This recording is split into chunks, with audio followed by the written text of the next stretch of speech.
Welcome to the Lovely Important Nonsense Podcast. It's your boy Matt. I love doing this shit.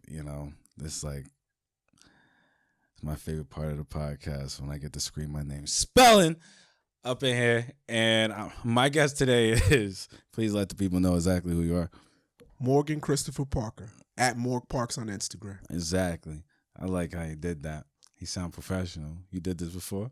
Oh, yeah, I did a podcast. Hey, then we could do this. So you got me feeling like I had to button up for a second. Jesus Christ, man. Yeah, so we're doing the lovely series of the Lovely Important Nonsense series, Parenting. I have a pleasure of meeting a single father today. Are you a single father or are you just like... No, I'm a single father, single dad, super dad. Ooh, just like dad. Just that way. No, so we got a single father here, and he's gonna let us know about the what single fathers have to go through. We're gonna ask a few questions. We're gonna riff back and forth with each other.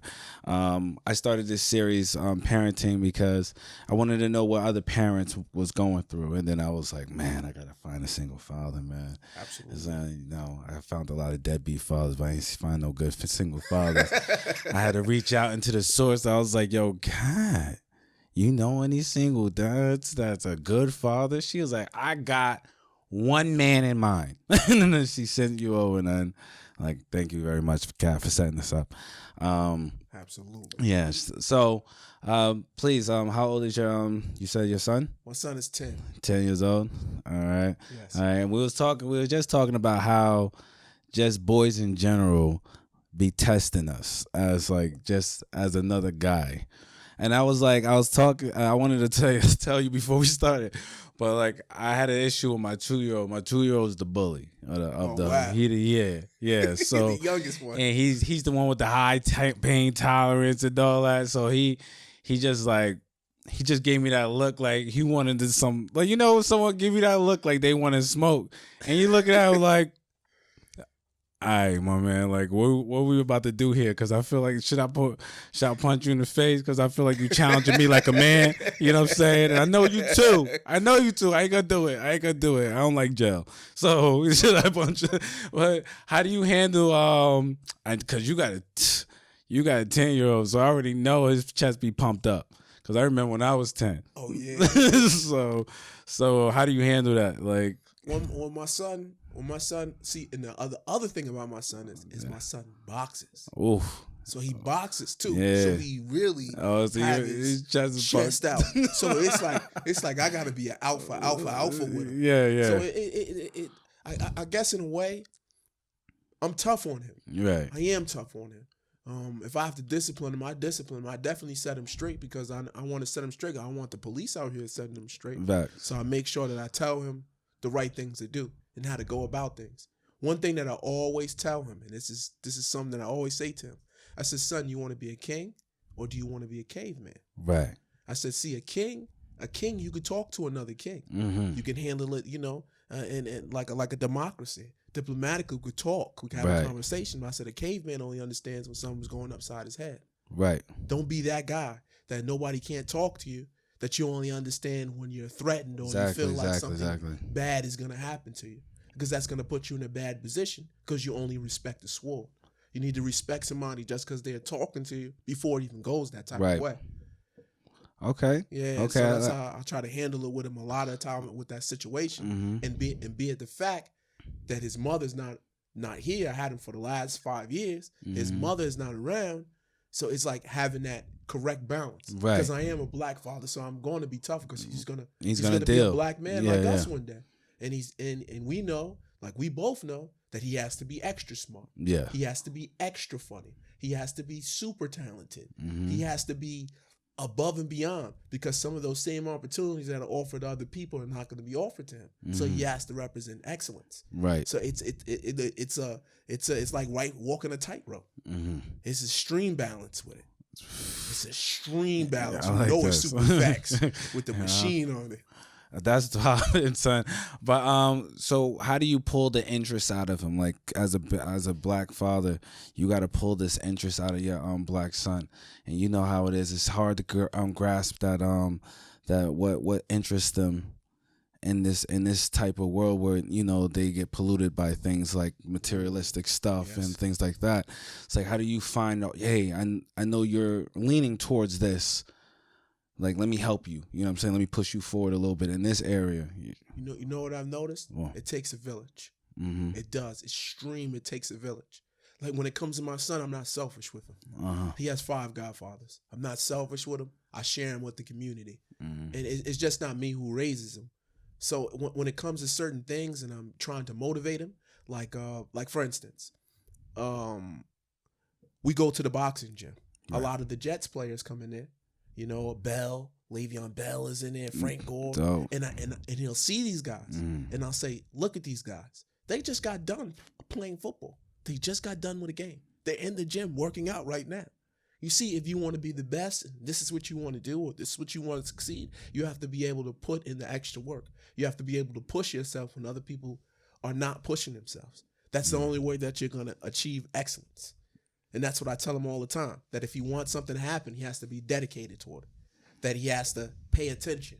And most of all, I tell him all the time to pay attention and to not what we call as talking smack or talking. Right, you know what I mean? I don't know. I don't want to use curse words. Yeah, talking smack. You could curse here, it's fine. Yeah, or talking shit. I tell him, you know, we don't want to get into those type of things, because that's how a lot of brothers get themselves in situations where they're not living anymore because they were running their mouth. So it's like it's a constant thing, but it's definitely a balance. I'm constantly reiterating. It's not even just one time.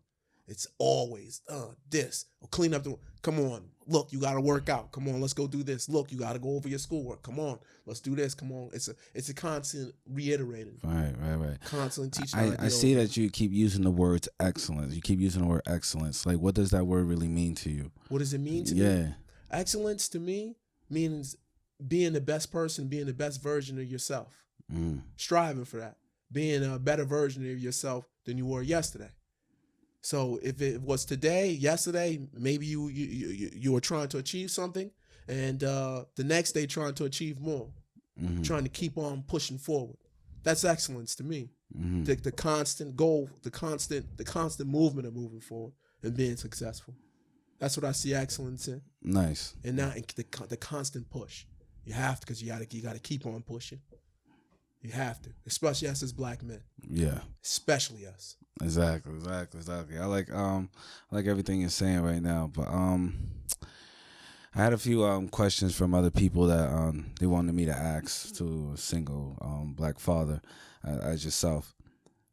How do you feel how society treats single mothers versus single fathers? Like, do you see the difference? Do you see more of a difference between how society treats one or the other, or not? And the difference that somebody treats a single father and a single mother. Well, maybe in my particular situation. Yeah. Maybe, you know, and not to say that, because, you know, everybody. I guess it's a different situation for different individuals. So I'm not gonna broad myself forever, like to make it broad. But I could say in my particular situation, I don't know what other people do, but I don't receive anything from my child's mother. Right. Nor do I look to receive anything from my child's mother. Right. Do you think the father should be seeking out, like, to receive something from their from the mother of the child, or should we just be looked at as just the providers and we just should be providing? No, absolutely. I mean, it takes two parents to raise the child. I do believe, and as far as parenting, whether it's a man or a woman, they should want to help out with their child's upbringing. They should want to finance their child and help them and think about how that child might be eating that night, and not putting that on one individual. So I think that goes across the board. Right. I think that you do need help. You know what I mean? The child needs help. Maybe the person doesn't need help, but oftentimes, you know, sometimes a single mother or a single father ends up, you know, doing a little bit more because they're with their child every day. They have to feed the child. They have to bathe the child. They have to be with the child, going over schoolwork, all those little little moments that are the really big moments, the time the child is dancing or smiling or having a great time, and the other person is really missing out on that the day-to-day part of it. So also as well, the other person is missing out too, because they get to miss out on all those little beautiful things that child is becoming. Right. And to see it every day, and to not want to be a part, that's on the other person. I get you on that one. I definitely get you on that one. Okay. So what do you tell a man who is more of because we could say that, but we know men that's really prideful. Yes, right? very very prideful, and they don't want to come out and say I need help, and they don't feel like they should be burden the child's mother, because they're the man and they should be able to do this regardless. Like, what do you say to them? Should they just let go of that pride, or should Absolutely. Absolutely. I feel that. Absolutely. Because you know what? Pride is like another person standing in front of themselves. It's like your own version of your own self standing in front of you, stopping you from your destiny. It's like, no, I'm not going to say that because I don't want to look this way. Right. Or I'm not going to say that because I'm not going to do like that. That pride stuff gets in so much of the way of somebody being excellent, because it stops the growth of the person. Right. Because it makes them say, well, how's this going to look? I don't want to look like this. I don't want to look like that. Instead of saying, being humble and showing some humility and say, you know what, I do need some help. Or, you know what, I don't like this, or I do like this, or, I appreciate that. I apologize. Any of those type of things. Right. Because you get more out of yourself when you remove all that pride. Because if not, you're just left with pride. You can't eat it. It's like trying to sprinkle that on top of a sandwich. You can't eat a pride sandwich. You can't eat a pride sandwich. You know what I mean? But a lot of people do. A lot of people try to eat a pride sandwich. sandwich. It's hard to separate yourself from that. Eat a pride sandwich. As a man, it's hard to separate yourself from pride. It's built in us. You know what I'm saying? To a certain extent. It's built into women too. Let's not even. We can't even leave that out. We can't even leave it out because women have a prideful too. It's built into all of us to have that pride. But if we want to conquer ourselves, we got to conquer our own pride. We got to push it out the way, because it's only going to get in our way. It's not anybody else going to be on our way. It's not going to be anybody else's blame or nobody else except us, because we're in our own way. Right. We in there like this, stopping on stuff like, oh, this would be better for me, but I'm not saying that because I have my cape on. You know what I mean? I got now people gonna look at me some type of way. Right. I gotta, I get it. Or you might feel some type of way. Right, but it's so much of a richer life without having pride. So much more opportunity without having pride, because you can say I need help. I don't know that. What's up with this? What's up with that? And that whole thing, that just makes your life more fruitful without any pride. With anything. Because it just does stuff. Even between men and women. A man is prideful, a woman is prideful, they don't say nothing. They might love each other to death. I mean, love each other unconditional, but the pride will get in the way. I'm not telling her that. I'm not calling him. I'm not calling that person. And then what happens? Right. Two people will love each other, end up being on the opposite ends of the world, and they both unhappy because they let pride get in the way. Right. I get you. Yeah. That pride stuff, I get you, man. It's crazy, man. It's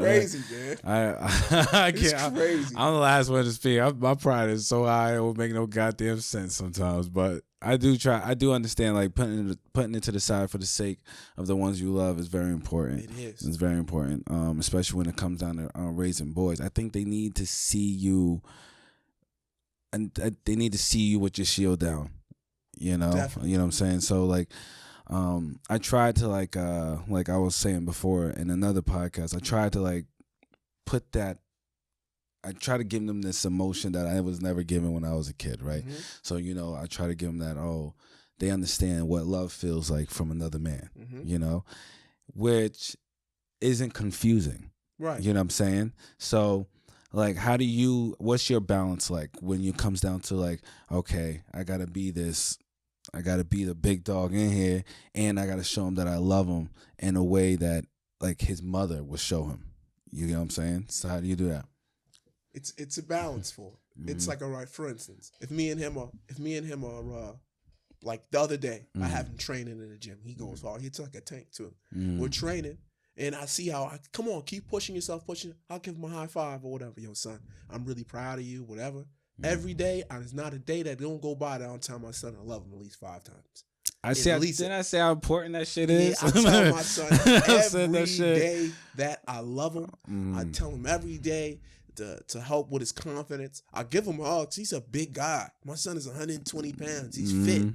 He's a big guy. I give him it's like hugging a little midget. You know what I mean? Yeah, I feel you. I give him hugs. I love him. I kiss him on the forehead. I say, hey, daddy loves you. It's not nothing. He knows that we going in that ring too, and we gonna do this. Yeah. So it's like, yes, I can show you that we are warriors because we have to be like that. And at the same time, I could be graceful and give you a hug and show you that I love you and whatever. So for my son, he's not like my son doesn't speak much. Like he's not the type of person to talk smack or anything. He's very quiet, smart, doesn't cause any trouble, not really prideful at all. Really being honest, like the way that he is, not really prideful or anything. He's like, he'll want to get along with you, go play and play with everybody. Everybody, doesn't matter. Go play with everybody, have fun with everybody. He doesn't really talk any smack, anything. He just tries to have a good time. He's a really good kid. He punches like a tank though. Yeah. I tell him, I said, listen, when you're confident in yourself, you don't have to brag about all this type of stuff. Yeah. So he's very confident in himself. And I think us as black men, when we hug our children and we show them love and tell them that we love them and stuff like that, makes them confident. They don't have to prove themselves in the wrong way that can get them to go to jail or shit. Right. Do you think the boxing helped help him stay focused? Yes. Yeah, and you think boys need that type of outlet? Like they need that? Because I'm me personally, coming as a former fighter myself, like I felt like if that wasn't there, like things could have got ugly a lot. Yeah, right. Your children might need it, right? Because you got that in your blood, right? Just like I have it in my blood. So our children might need that outlet. All children don't need the same type of outlet. Some children need less. Some children could just do art and they're good. Some children could just play a basketball or baseball and they're good. Some other kids, they need that other type of thing, that other type of release, challenge and release. I see with my son, he's very natural about what he does. He's very athletic in everything that he does. He's very supernatural about everything that he does. But he needs that type of thing. And it's like when he learned how to box, he just became better. Because my son is quiet, he's nice. But when he was like littler, people would try to pick on him a little bit. And he wouldn't like it. So I had to show him some stuff so he could protect his own self. So protect his beautifulness and being a beautiful person and being a nice guy like yourself and how I am. You see, like, yo, you're a fighter yourself, and I do this stuff too, and you're confident in yourself. It's not like we have to be like all like, oh, I gotta I gotta wear a hoodie, I gotta talk like I'm like, you know what I mean? Like how you can pretty much point that guy out. You know what I mean? So you don't ever want our children to be like that. So some of them, they probably, your sons are probably needed because like you said earlier, he said the way that your 2-year-old looked at you. Yeah, he looked at me like he wanted the problems. I'm telling you, yo. He's your son. They see me. I was ready to put him up. He's your son. That's amazing. That's amazing. Let me flip it on you real quick, man. So I had another person ask me this question: how is the dating life when it comes down to a single father? Like, what is different? Like, what? Like, how do you got to approach women? You feel me? Like, what is it like? You know? Deep question. Hey, man. Listen, you know what I've dated after my child's mother. It's been different with different people. Right. I would say so. It's different. Because a woman has to be confident too in herself too, and to a certain extent when you have a child. And as well, when you have that child, some women are great women. They are great women, and they have a child, or maybe they don't have a child, and you date them, and they can understand you being a single father, and they don't want all your attention. And then there's other women who want all your attention and don't even respect the fact of you having a child at all. So dating, I could say at sometimes it's been easier, and other times it's been more difficult. Okay. Because you have somebody coming around your child, and That's always tough. What usually was the straw that broke the camel's back? Like, what usually was like, "All right, we ain't gonna make this happen." Like, you know what I'm saying? Oh wow. You know what I mean? Because it's different from like everybody in different situations. So in your situation, it would have to be like, "All right, hell no." Like, what was the straw? What would be a straw? Like, yeah, what would be like? What was like? What usually was the straw? What was a straw?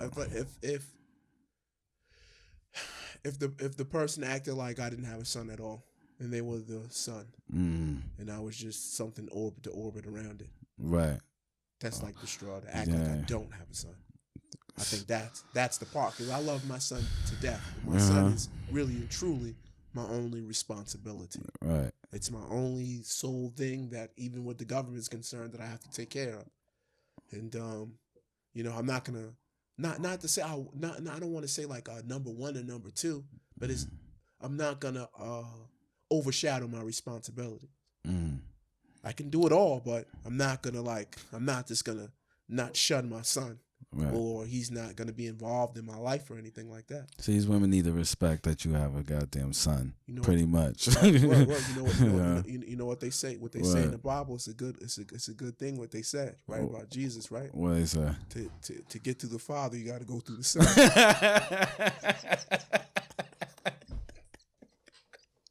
Word up. I can't. Word out, yo. Word up. To get to the Father, you gotta go through that Son, yo. Stop playing. That's what God said, right? That's what he said in the book. Fuck you want to do? What you want me to do? What you want me to do? That's hilarious. So usually these women, it's the ones that never really respect the situation. Right. So what about when he was growing up, like going to school, like what were you working? What were you doing for a long period of time while putting him through like grammar school and middle school, all that? Grammar school, early grammar school. Well, grammar school was good. I was already like running my own company. Okay. By the time he was in grammar school. Yeah. But it was out of necessity, because I had to take care of the child. Yeah, I definitely understand this. A lot of time. Like, I had to pick him up from school, then he had to sit with me, then he might have to work with me. It was a lot. I wanted breaks and all types of stuff that I was just not receiving. Right. So it was like when I was being a single father at first, it was a strong transaction. You know what I mean? It was a good transition what I had to do. Just having him just by myself. I had him when I was with her as well. Like, I have him for the most part. Yeah. But then just having him all alone the time, picking him up from school and dealing with other things. Because when me and his mother first separated, or when everything went down, my son had a lot of stuff that it was just hurtful. It even made me cry at sometimes when I used to see him. He'd tell me, "Oh, mommy, what? She left both of us, daddy. What? She left us both." I'm like, "No, she's not with me. She's still your mother." I had to watch my son for a whole summer when his mother left to play a video game. He didn't want to go to summer camp, anything. I watched him sulk and be depressed for a whole summer. The love of my life. My son is like my arm and my heart. I watched him sit there and cry and be upset and be depressed. But I knew that at that time, I had to let him lick his wounds. Because if I didn't let him lick his wounds, he'd never be strong. Yeah, but it hurt me to see the process, though. Yeah. Because he's my child. And I saw what it did to him. I saw how it made him feel. I saw what it did with his, it brought out another side of him. It kind of made him like a little bit, for a while, made him a little bit, right, like a little bit, a little bit cold. Right. So just to warm him up and let him know, hey, listen, everything is not like that. So when as a father, that didn't make you angry? Yeah, it did make me angry. Because that was just hearing that, just thinking my son would go through, I'll be sick. Very angry. I was very, you know what? At that time, those years ago, I was very upset. I was very hurt. I was very angry. I was angry for a long time. But it started getting the best of me. Right. And that's when it just started being bad. Like, I'll be going to go deliver something or going to do something and supposed to be at a place. And I'd be so mad, thinking about how mad I am. I end up somewhere else. Driving. And I'm like, you know what? This is too much. You can't hold on to all his anger. And then one day I just let go. Not for the person, but for myself. Because forgiveness is selfish. Right. How was you able to forgive the woman and the whole situation? How was I able to forgive, deal with everything going on as with your son, and you know what it was. My son at one time I had, you know what I also had to do? I had to look at myself too. Right. And to understand that at the whole time, that sometimes with situations, that when it takes two to tango, that I had myself in a situation too, and that I can't point fingers. Right. Responsibility. I said, you know what, I just can't blame. I'm in this situation. If I'm in this situation, it means I have a part to play in it.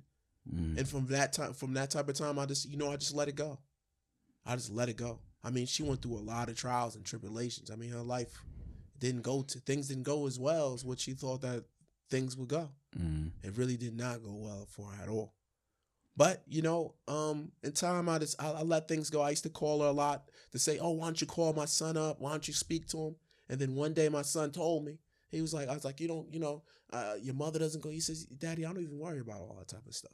When he told me one day that he doesn't worry about it, I left it alone. So you think about him seeing you the way you are, he was able to adapt. He was able to adapt. Yeah. And when you see it, it's tough. It's tough to watch the process because you see them and they don't care. Right. For a certain amount of time. It's like, oh, I'll speak to her or I'll do what I'm doing. But you see how they harden. You don't want them to harden that type of way. Yeah. So I tell him that his mother loved him or whatever else. But I let it all go. And my situation wasn't good at all. I mean, in actuality, like when my child's mother was living with me, she got engaged to a whole nother dude. Oof! How? What the hell happened there, bro? Nah, you got to tell me now. You can't just like skim over that. Like we ain't just talk about it. So she was with you and got engaged to another man. She got engaged to a whole nother man, and guess what? I didn't even. You know what? I did not. Wait, time out. Word. It's crazy. I know. Look, you got to loose off your own stuff, right? So, like, what? So, okay, go ahead. Continue. Yeah, I know. See, well, basically, we lived a couple places together, and we had our mix-ups and, mishaps and stuff like that. And my child's mother used to like to drink a lot. Later on, I used to think it was a fad earlier on when I first met her, because she's about 19. I was like 25, 26. So I thought it was just something that she did because she was young and she kept on going on that type of way. And I guess she didn't have the faith in me that she needed to have. And I'm not saying I was probably perfect in the situation. I did things too. I'm not perfect. I'm not going to just put everything just like that. But the way that the situation happened, she ended up getting engaged to this dude. And I found out basically almost from my son that she had moved out, like she was going to get a home apartment because I paid for previous apartments, and I don't know where my rent money went, but we don't know. But anyway, she moved to her own place. Okay. And basically, I asked my son one day when he went over, I said, son, your mother told me she had a guy over there. He said, no, absolutely not. She didn't have no guy over there. I said, she already told me there's some guy over there. He said, Daddy, it was a guy over there. I had to sleep on the couch the whole night. And that's how I found out, like a couple days before my son's birthday. So it was like, it was just like that. It was rough. It was tough. It was all those type of things. I mean, and then the guy wasn't too nice. He ended up beating her up and stuff like that. And it went bad. And my son went over there. He tells the guy beats his mother up in front of her and tells my son to shut the F up. I've never saw this guy one time from this day, never. What? Yes, man. Yes. Me and him would have had a conversation. Yeah, I told him we had to have a conversation. But guess what? You know what? To this day, I've never seen this guy. Hit me up on Facebook one day like, yo, you're a great father, I got to get because he had a baby with her too. I got to get my baby. I just never replied. Never ever. Like, oh, what you think that I'm going to be cool with you? And like, we're just going to bash my baby mother or something together? Like tag really? team or like something? Tag team? What do you think? Nah, we still need to have a conversation. What are you talking about? I was like, yo. Absolutely. I was explaining to his, she was like, yo, guys, y'all don't let those type of things go. I was like, nah, I can't. Let it go. I can't let it go. That? It scarred my son. Yeah. Can you imagine that? So when I saw all these situations happen and... I got a man that I'm sorry to cut you off. I have a friend legit just came home today. Right, from a situation from a stepfather of his daughter. They was trying to give him like I was trying to give him like what 12 years or something like that. He went over there and went nuts, you know. And I was saying, I was just like, and I was like, as a man, I was like, yeah, that's just what we willing to do. I'm willing to go that far, right? If it comes down to my kid, you know what I'm saying? It is. It's a sad, but and it's true. And you know what? I looked at the situation as it this transpired. I saw everything transpire. You know, and I just parted my ways from all those situations. Mm-hmm. You know, sometimes it's just because at the same time of it, you know what it is? We gotta look at the other side too. Because if I go do 12, who's gonna be there for my son? Yeah. She gonna be back in that situation with the moms. So it's like a balanced scale there sometimes where we gotta think about. I gotta take a kneecap or something away. Yeah, I don't know, man. Yeah, you gotta think. You know what I mean? I just told myself, listen, man, we can handle this like men. Nobody else has to be around. So it was still gentlemanly that what I was trying to do. You know what I mean? But of course, he never accepted that type of offer. So when I see him never accept that type of offer and what he did, I just label him as a coward. So it's like, yo, he didn't accept the offer. We could have did it like this, and it could have been all right situation. I mean, it wouldn't have been all right situation, but it would have still been a fair situation. Where, you know, whatever. But he didn't handle it like that, and I got my son, and I'm not in jail, and we taking care. We moving forward. What? Sometimes, like you said, sometimes you got to swallow that pride, yo, because whew. I would have hunt you down, brother. I would have hunt you down. But man, I'm happy that you was able to get your son out of this situation, and he's you say he's a respectful man. Going forward.